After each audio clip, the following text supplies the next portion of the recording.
Hello students, welcome back to my channel. Now today we are going to start new chapter of class 9, chapter 3 followed by NCERT, and that is the chapter name of your atoms and molecules.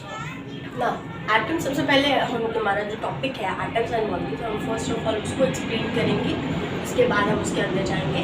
तो पहले हम atoms क्या है. atoms जैसे कि very tiny, इतने छोटे होते हैं कि उसका मतलब नैनोमीटर या माइक्रोमीटर इसमें उसकी यूनिट्स होती हैं.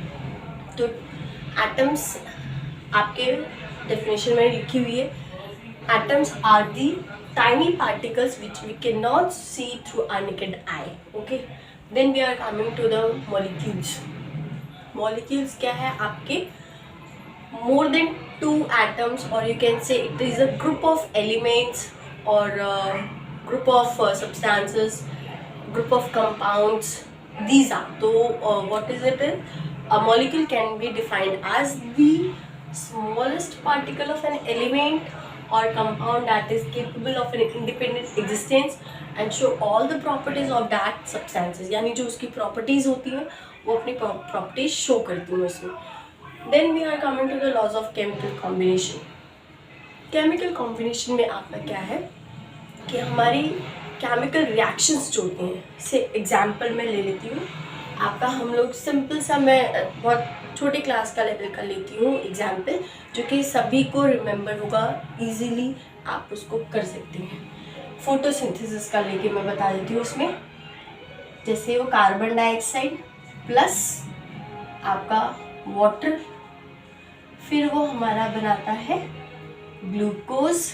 उसका फॉर्मूला होता है C6H12O6 प्लस ऑक्सीजन रिलीज करता है, this is O2.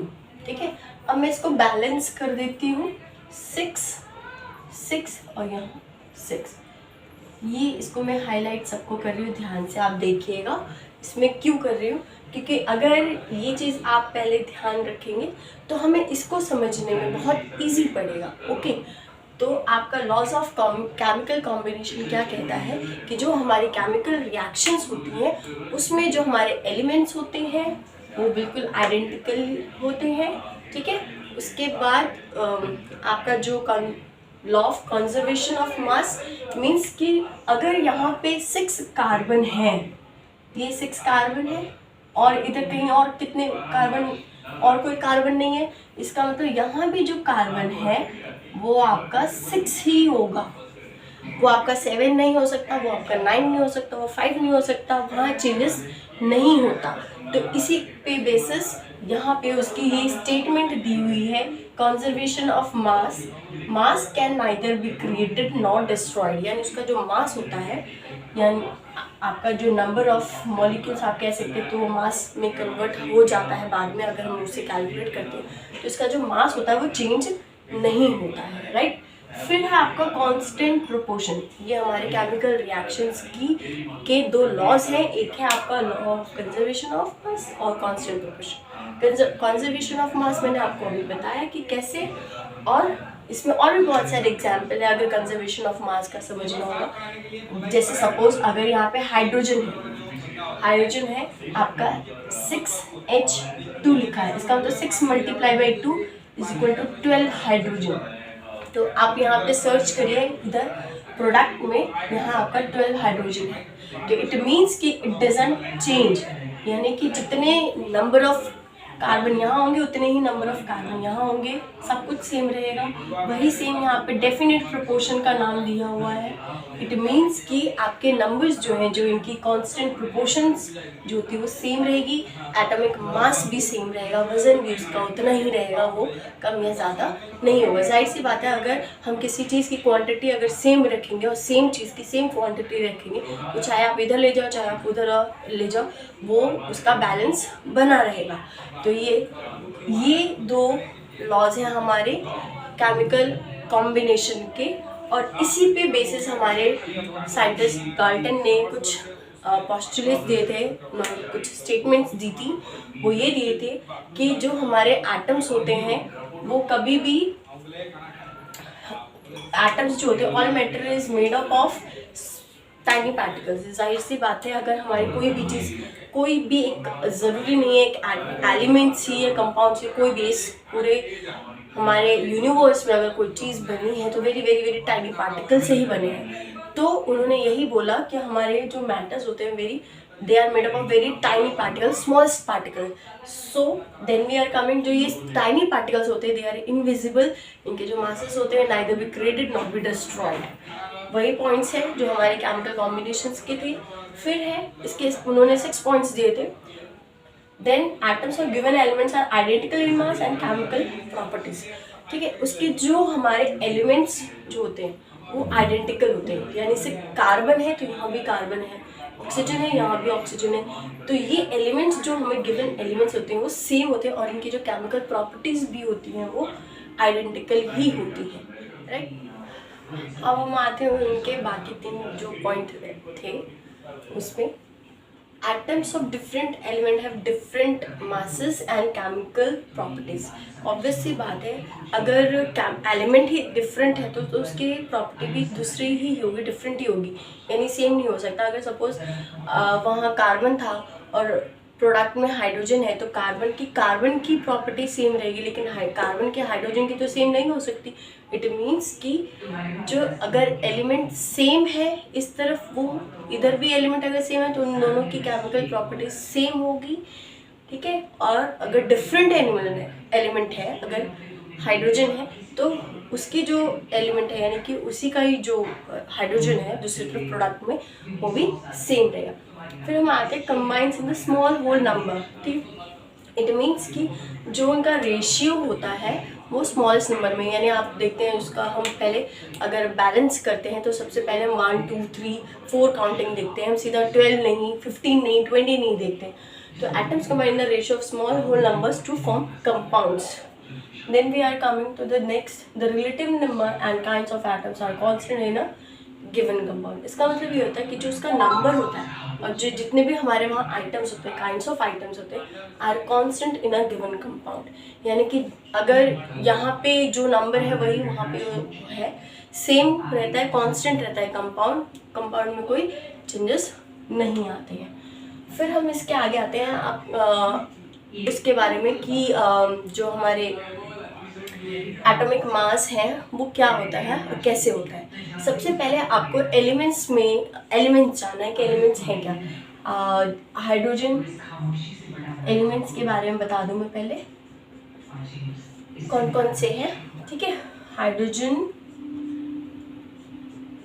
Helium, lithium, beryllium, boron, carbon, nitrogen, ठीक है, ऑक्सीजन, फ्लोरीन और ये नियॉन। मैं फर्स्ट 10 बताती हूँ आपको। एटलीस्ट आप 9th क्लास में तो आपको 20-25 जो भी आपके एनसीईआरटी बुक में गिवन है जितने नाम एटम एलिमेंट्स आपको उतने लर्न करने विद सिंबल, ठीक है। ये आपको बुक में सिंबल भी दिए हुए हैं, हाइड्रोजन लिखा हुआ है, ये हाइड्रोजन है आपका, राइट। और इसका एटॉमिक नंबर जो है जैसे हमारे क्लास में कैसे रोल नंबर्स होते हैं बच्चों के, उनको सीक्वेंस में हम लोग लगाते हैं या आप बैठते हैं तो आपके रोल नंबर होते हैं, वैसे ही हमारे एलिमेंट्स में पीरियोडिक टेबल में एलिमेंट्स हैं और उनको भी कैटेगराइज किया गया है नंबर वाइज, सीरियल वाइज, ठीक है। तो फर्स्ट नंबर पे हमारा जो आता है वो हाइड्रोजन होता है। ये आपका एटॉमिक नंबर है, एटॉमिक नंबर है। इसको मैंने सीक्वेंस में लिखा है 1 2 3 4 5 6 7 8 9 और यहाँ मैं लिख देती हूँ नियॉन जो कि आपका है 10, ओके। तो ये नियॉन आपका है सिंबल और इसका फुल फॉर्म लिख देती हूँ नियॉन और ये है आपका 10। तो आपको ये सब लर्न करना है with the atomic number and you should learn also the atomic mass number, ठीक है। मास नंबर भी मैं यहीं साइड में ही लिख दूंगी इसके। ये एटॉमिक नंबर हो गया, इसको थोड़ा शॉर्ट कर देती हूँ और ये एटॉमिक मास नंबर हो जाएगा। आप भी इसको ये लर्न करना है, ये भी बहुत इम्पॉर्टेंट है क्योंकि आपको एक न्यूमेरिकल आएगा, वो न्यूमेरिकल आपको उसमें आपको लर्न करना होगा कि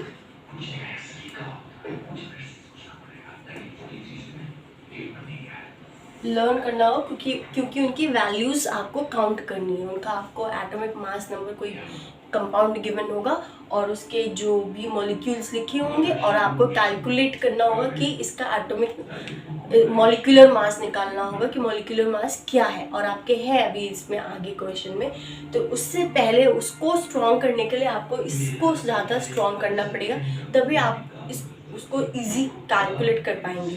दूसरी बात कि वो एक ऐसा क्वेश्चन होता है कि उसमें आपके 100% मार्क्स आ सकते हैं। यानी कि अगर वो 2 मार्क्स का है तो 2 मार्क्स आप पूरे ले सकते हैं अगर आपका ये चीज़ स्ट्रॉन्ग रहेगा।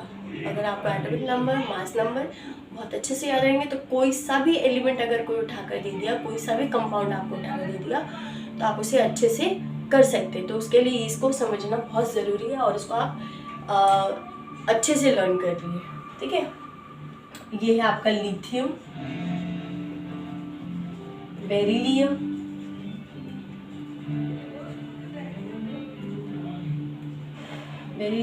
Boron, carbon, nitrogen, oxygen, fluorine, ठीक है, नियॉन। लिख दिया। अब हाइड्रोजन का एटॉमिक मास नंबर जो होता है वो 1 होता है, इसका 2 4 होता है। डबल आप अप्रॉक्सीमेटली आप इसको डबल कर सकते हैं। यहाँ तक तो मैं आपको 101% कह सकती हूँ। ठीक है, 18 एंड 20। इससे आगे भी है आपका सोडियम, नियॉन के बाद आता है सोडियम जिसका 11 और ये होता है 22। फिर आता है मैग्नीशियम, ये होता है मैग्नीशियम, इसका एटॉमिक नंबर होता है 12, ये हो जाता है 24। फिर neon, sodium, magnesium, aluminium, silicon, phosphorus, sulphur. ठीक है, तो ये आपके होते जाते हैं। 12 हो गया, ये 13 हो गया, ये 14 हो गया, 15, 16, एल्यूमिनियम। ये सभी आपके वैसे आपको एनसीईआरटी बुक में गिवन है, तो आप इसको फॉलो कर सकते हो, राइट। अब मैं इसके आगे बढ़ती हूँ। अभी मैंने आपको atomic number, atomic mass number बताया। अब मैं आपको बताती हूँ कि आयंस क्या होते हैं। ठीक है, आयंस और वैलेंसी और ये सब क्या है और कैसे आप उसको बता सकते हैं।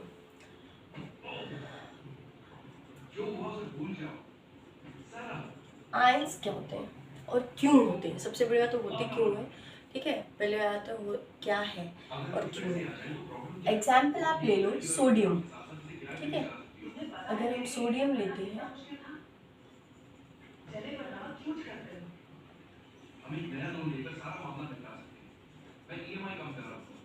ठीक, सोडियम इसका सिंबल है Na और इसका एटॉमिक मास नंबर है, एटॉमिक नंबर है 11। ओके, अगर हमें एक होता है, हम जैसे हर इंसान घर में रहना पसंद करता है। ठीक है, अगर उसे घर नहीं मिलता है तो दूसरी जगह ढूंढने की कोशिश करता है, राइट। तो हम क्या करते हैं इसमें, अगर इसको भी घर चाहिए, ठीक है, एग्जाम्पल ले लो, ये सोडियम क्लोराइड बनाता है। क्यों बनाता है, इसका भी रीज़न होगा, राइट। क्यों नहीं कुछ और बना लेता।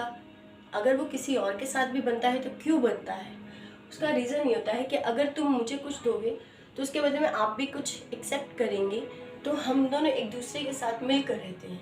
वही यहाँ पे अंडरस्टैंडिंग पावर, या कह सकते हो हम अपने लैंग्वेज में ये अंडरस्टैंडिंग पावर है कि ये दोनों मिलकर रह रहे हैं। क्यों, क्योंकि यहाँ पे प्लस चार्ज है, यहाँ पे माइनस चार्ज है। अब ये ऐसा क्यों है, ठीक है। एग्जाम्पल लेते हैं सोडियम का। सोडियम का 11 है, उसको घर चाहिए। यहाँ पे हमारे घर की बात होती है KLN, ठीक है, ये इनके घर होते हैं। N भी होता है, ओके। इनके जो इसको एक ऐसे ये घर होते हैं, जैसे हमारे ऑर्बिट्स होते हैं, हमारे जो प्लैनेट्स रिवॉल्व करते हैं, रोटेट करते हैं, तो अपने पाथ पे रह के रोटेट करते हैं, वैसे यहाँ पे भी होता है, राइट। क्या होता है, ये जो शेल है, इस शेल का नाम के होता है, यानी इसका जो घर है वो के है, उसका नाम है के और एल और ये एन। ठीक है, हम अभी यहीं तक बात करते हैं। अब इसके जो घर में, अब मेरा घर छोटा है तो मेरे घर में 4 लोग रह सकते हैं, बड़ा घर है तो 10 लोग रह सकते हैं, उससे बड़ा घर है तो 12 लोग रह सकते हैं। तो उनकी एक लिमिटेशन है, वैसे ही यहाँ पे भी एक लिमिटेशन है। क्या है? इसमें 2, इसमें 8, इसमें 8, इसमें 16। ये जो होता है इतने ही इलेक्ट्रॉन्स, यानी कि जो ये नंबर है ना, हम इसको अगर लिखेंगे, इसमें सपोज मैं इसको हाईलाइट और अच्छे से करती हूँ, ये 2 है, ठीक है, ये K है, ये L है और ये M है, राइट। इसमें 2 ही आ सकते हैं, तो मैं इसको 2, 1, 2 आ गया। आपके टोटल कितने? 11 करने के लिए यहाँ पे 2 आ गया, यानी 2। 11 में से 2 माइनस किया 9, मुझे 9 फिल करने हैं। यहाँ 8 आ सकता है तो 8 फिल कर दिया। अगर आप इलेक्ट्रॉन्स भी फिल करेंगे तो उसको ज़रा, ये नहीं कि एक ही तरफ एक तरफ भर दिया, थोड़ा बैलेंस करके हर जगह। 3 तो 5, 6, 7 एंड 8। ये भी फिल हो गया, ये भी फिल हो गया। कितने होंगे? 2 और 8 10। एक आपको और फिल करना। ओके, तो ये क्या हुआ कि इसके पास तो इतना बड़ा घर है, ये तो स्टेबल रह ही नहीं पाएगा, ये तो उछलता कूदता रहेगा। तो ये क्या करते हैं, सोडियम अपने इलेक्ट्रॉन्स जो है वो किसी और को दे देते हैं। ठीक है, किसी और को दे देना, ठीक है, गिव देता है ये। तो वो ये क्या करेगा, ये इसने इलेक्ट्रॉन्स लूज किया, इलेक्ट्रॉन्स लूज किया। जब ये इलेक्ट्रॉन्स लूज करेगा तो इसका जो चार्ज होगा वो प्लस हो जाएगा, और यही होता है हमारा आयंस। इसी को हम बोलते हैं आयंस। अब क्या होगा, हमारा जो सोडियम हम जो लिखते हैं Na, उसको हम लिखेंगे प्लस। अब ये जब इसने इसको दे दिया तो अब तो ये स्टेबल हो गया, ठीक है, अब ये स्टेबल हो गया, इसको कोई ज़रूरत ही नहीं, शांति से अपने घर में बैठा है। ओके, तो ये एक हो गया आपका। यही रीज़न है ये क्लोरीन के साथ करता है। क्लोरीन का एटॉमिक नंबर होता है 17, ठीक है, 17। तो ये क्या करते हैं, क्लोरीन को ये अपना एक दे देता है जिससे कि ये 18 हो जाता है, ठीक है, 18 हो जाता है। जैसे कि अब यहाँ पे अगर हम फिल करेंगे, या आप पहले इतना समझ लीजिए। अब हम आते हैं इसमें आपका Na+Cl, मैंने आपको एक एग्जाम्पल दिया था, Cl-, Na+ तो मैंने आपको समझा दिया था। अब ये क्लोरीन के साथ क्यों हो रहा था ये मैं बता रही थी आपको कि क्यों हो रहा था, ठीक है। ये इसलिए हो रहा था, मैंने आपको बताया कि इसका जो एक लास्ट इलेक्ट्रॉन रह रहा था Na+, जो चार्ज हो रहा था, यानी एक इलेक्ट्रॉन जो इसका फालतू हो रहा था, वो क्या हुआ, उसने क्लोरीन को दे दिया, शेयरिंग कर दी उसने। अब वो कैसे की, क्लोरीन का एटॉमिक नंबर होता है 17, ओके। तो एक ये शेल बनाया, एक ये शेल बनाया और एक ये शेल बनाया, ठीक है। इसमें उसने क्लोरीन का, यहाँ मैं लिख देती हूँ C,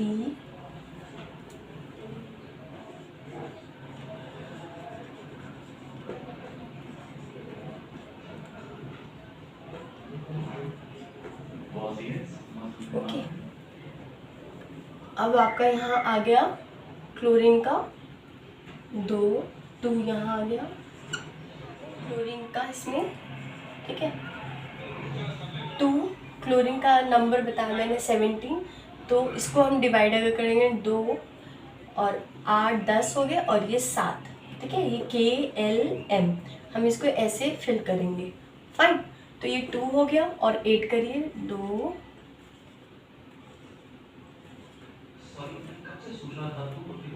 अब इसको ज़रा काउंट करिए, 1 2 3 4 5 6 7, और एक और यहाँ 8 हो गए।